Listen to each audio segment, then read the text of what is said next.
Good morning, Chris. Good morning, Richard. So we're here in Southern California in the morning, and we're going to talk about my GT3. Excellent. 991 Gen 2 2018 GT3. A lot of people have been following this, and probably people that are looking at this on your Autofocus YouTube channel will know that this has 500 horsepower, 339 pound-feet of torque. One of the interesting things about this is the gearing, and we'll be taking a ride in a bit. The PDK is geared, and the rear axle ratio is a low ratio that keeps the car in a high rev band, which is phenomenal. The car is built on the same line as their race cars, same engine as their GT3 Cup cars. And just an aside on that, when I was at the Long Beach races in April, as I was walking around the course, standing at turn 11, the slowest turn, when the Porsche RSRs or GT3 Cup cars came around that corner and headed up the long straight, the way the car sounded when it shifted is how you're going to hear it when we're inside this car, when we go for a ride a little bit later on. Let's take a walk around. I want to give a shout out to the person that's helped me buy my last 3 Porsches, Ernst, who runs the Porsche shop up at Long Beach Circle Porsche. He's been very clever about helping me option these cars. My previous car to this was a 2015 Turbo S. That was a 991 Gen 1. And I wondered what it would be like. That car has 516 foot-pounds of torque, and what this would be like to drive if I would miss that. There absolutely is no hesitation in this. It's naturally aspirated. I just have to keep in the higher end of the rev range, but it is a blast to drive. So we'll do a little walk around on the car. It has a very aggressive front end. So much of this car is oriented toward aerodynamics and downforce, and we'll see that this car generates much more downforce than the previous generation. There were a lot of things that I tried to pick up on black cues to pick up some of the black trim on the car. These directional LED headlights with the black surround. And if we walk around on the side, it has the black wheels. When this car was introduced in the Geneva Auto Show about a year ago, these were the wheels they had on their intro car, which I really like. I do have ceramic brakes. I had them on my previous car. They're sensational. It's nice not having the brake dust, but the car just stops on a dime. It's fantastic. One of the things I have here is painted side skirts. This is something that Eric and I talked about. It makes the car hug the ground a little rather than the black strip at the bottom. I opted for black door handles here that sort of picks up some of the window trim, and then also getting back to the colors on the splitter. This car has a unique air intake system, a little bit different from the other Gen 2 cars, with 2 air intakes going into the engine. In the back, the car has the signature dual exhaust outlets at the center of the car. A lot of aerodynamic interest way down with fins underneath to help channel the air out, again to help keep the downforce at its maximum. When I've hand washed this car, it's just amazing when you get up close to it like that, the phenomenal curves and the way everything is designed, not only for beauty but also for functionality.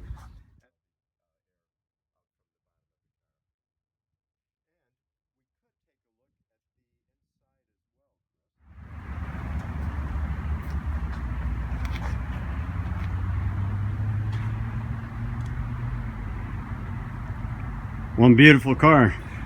You'll notice I'm wearing, as a tribute to 911s, I'm wearing this special Porsche t-shirt, which on the back signifies the fact that these 911s have been in production since the early 60s. They've maintained the same ethic about rear engine and pretty much the same silhouette, and this is a big year for Porsche. It's their 70th anniversary overall. A little bit about the interior. On the interior, I picked up the red that's on the wheel, and then also these carbon fiber bucket seats, which don't have a lot of adjustment but are tremendously comfortable. Obviously, they're great as far as holding the driver, the passenger in place. So Eric and I worked to put together a package, since this is a daily driver for me, that would be something that I enjoy being in virtually almost every day of the week.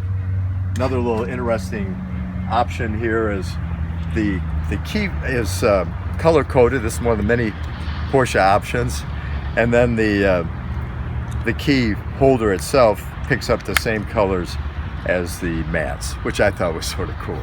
That's cool. And then the stitching going around the door. Right. And the dash. Back. I just wanted to do a quick overview of the information that's available on the dashboard for the driver of a GT3.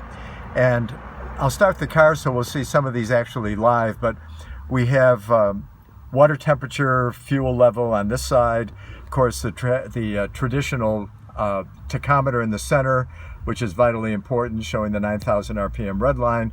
We get over here to the speedometer, although there's a digital speedometer, which is easy to read. Regular and trip odometers, and then on the other side we have oil temperature and pressure. Now if I start the car, it's going to be traditionally with the key on the left from the old Le Mans standing starts, where drivers would race across the track, jump into the car, left hand on the ignition, right hand reaching for the shift knob so they could get a faster start than their competition. So they've kept the key on the left. Starting it up now, we'll see some of the gauges come to life. G-force. Trouble is, when you're taking a corner where you'd be curious about what the G-force is, you usually don't want to take your eyes off the road.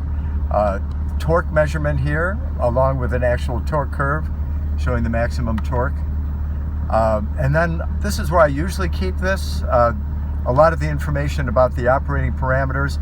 And right below the charging of 14.3 volts, when the engine isn't warmed up, there's a small blue engine icon telling you the engine isn't up to temperature. Temperatures you're seeing here are pretty nominal for how this is operating. There's a readout of this happens to be KJAZ 88.1. My cell phone, Verizon, has a signal even though we're here. This is just showing it. Actually, that was the map, but we're in an unmapped location, and this is the last destination, what happens to be Outer Traffic Circle in Long Beach, the home of Circle Porsche. By the way, I wanted to give a shout out also to the Porsche Club of America and our Orange County region. I waited too long. I've owned Porsches for 20 years. I just recently joined. Any Porsche driver, there's so much they have to offer, whether it's Bond Burgers at Woody's in Huntington Beach, or pancakes in Balboa Peninsula, or autocross or course events. It's a tremendous group of really wonderful, down-to-earth motorsports enthusiasts. This is all the trip odometer, basically all the readings that would be of interest on a trip, including average speed, very modest. Notice that's 27 miles per hour. And fuel consumption, getting back to why that going from a 16.9 to about a 23.7, I believe, optional gas tank is so vital. So there's plenty of gas for trips to the track and back and a few hot laps. And this I particularly like, a very accurate reading of tire pressures, and back to the chrono. So that's a little walk around. I'll just go down to the console for a second here, and just a few of the features. You can see PDK Sport, which gives the very rapid shifts. It holds gears longer. The Sport suspension button here. Then with a help, you can hold down electronic stability control, get that turned off, or turn off stability control and traction control. Over here on the right, we see the loud exhaust button, which is, in my case, almost always lit. And then the front axle raise button, which is the instant up, instant down. So that's pretty much a walk around. I will say this about traction control and stability control, is that I've driven a GT3 at Exotic Cars Racing and also at the Porsche Experience Center. And what I've found is driving these cars at what my 9/10 would be, it's impossible to get these cars to move. They're tremendously track stable and very, very secure. So that's a little walk around of the interior of the Porsche 911 GT3. They did pretty well at Le Mans, didn't they? They did, and this is sort of exciting because we're just a couple days past that. They won in both of the classes in which they raced. Yeah, that was a tremendous achievement. That was a tough race.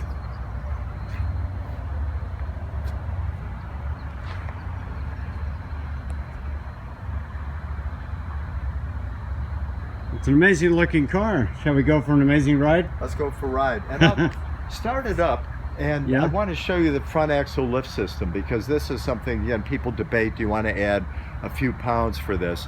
But it's indispensable when going over a sharp, say, driveway entrance. And what I can do once the car is started, I'll just show you how that lifts up. It's very quick, and it goes down very quickly. It goes down automatically at 30 miles an hour. Go.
Boy, you could feel the G-forces on that one. This would be a fairly quick takeoff.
Some of the things that are interesting about this car, I have it now in PDK Sport, and the shifts are just so rapid. The other thing is we saw in the driving video where we were going through an area like this, is that the car can just be placed within a millimeter of where you want to clip an apex, for example. It's just extraordinarily precise. And I think what Porsche wants to achieve is that this is a car that it's related, built on the same assembly line as their racing Porsches. They want a person to be able to take this car to the track and have as near a racing experience as they would with one of their race cars. And it does deliver that that kind of performance. And here's another thing too that's been a big discussion point with this version of the GT3. They finally offered it with a manual transmission. And the first sports car that I had over probably 30 years without a stick shift was my 2010 Turbo 911. And it was only offered with PDK. I was fascinated by it. I read a lot about, their double clutch transmission, which is still considered the standard. And I had been an ardent heel and toe double clutch downshifter. I reveled in that, loved shifting. But after having the PDK, I find out I'm much more engaged. I love diving into a corner, downshifting through the gears, coming up through the gears. It's just, I can have as much fun in terms of manual shift control. I must admit, Eric Ernst, the fellow at Circle Porsche I mentioned, had a GT4 there that I drove. It was a stick. Every time I tried to double clutch downshift, I was sort of racing with the one that's built now into the car. But I just find that while it's a kick to drive a stick once in a while, maybe if I were getting a Boxster again, which is one of my all-time favorite sports cars, maybe I'd get a stick. But in this car, I love the PDK, and I'm getting as much enjoyment out of it. That's sort of a long-winded explanation, but it seems everybody has to apologize for it. What does PDK stand for again? Well, it's their Porsche double clutch, and even though I took high school German, I probably would not be able. It's Porsche Doppel something, Klukung or something for Porsche double clutch. But it's just a magnificent. I mean, the shifts. What we'll do a little bit later when we find a place that's more open and where speed limits permit, we'll run up through the gears. In PDK Sport at the 9,000 RPM red line, a lot of the folks like you and I have watched the GT3 videos where people have had it on a track. It is just magnificent. It feels like the engine is going to spin its way out of the back of the car, but it's absolutely magic. So Chris, we're going to do a launch control on a road that's pretty wide open. We can do it legally. So basically you put your left foot on the brake, very simple. You put your foot to the floor.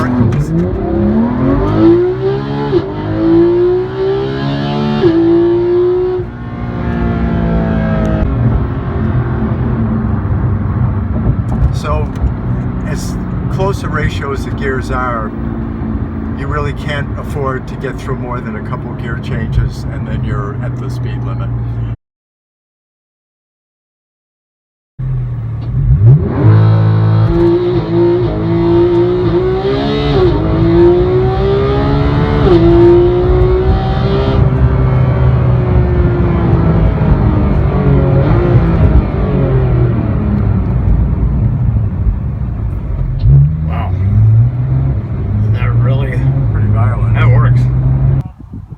So I hope you've enjoyed this, Chris, and I hope that people watching this on your Autofocus YouTube channel will subscribe. And I appreciate your doing this. I enjoy watching your other videos as well. This has been amazing. I love this car. Look forward to this and other cars in the future with you. Okay, thank you. Yeah, you're a joy to have on the channel.